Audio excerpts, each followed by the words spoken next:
तहरीके इंसाफ की एक और कामयाबी, फैसलाबाद में नून लीग की बड़ी विकेट गिरा दी। राना सनाउल्लाह के करीबी साथी राना शौकत ने साजिशी टोले का साथ छोड़ दिया।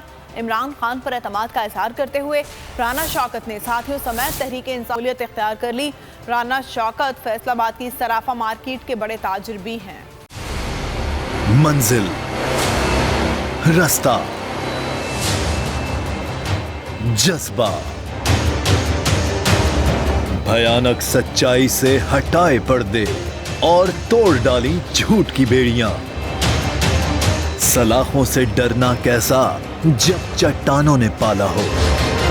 इमरान खान बोल के साथ जुम्मे से इतवार रात 10 बजे सिर्फ बोल न्यूज पर।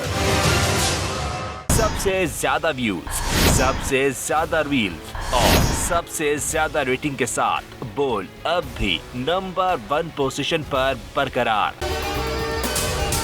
अगर आपको ये वीडियो पसंद आई है तो हमारे चैनल को सब्सक्राइब करें और बेल आइकन को प्रेस करें।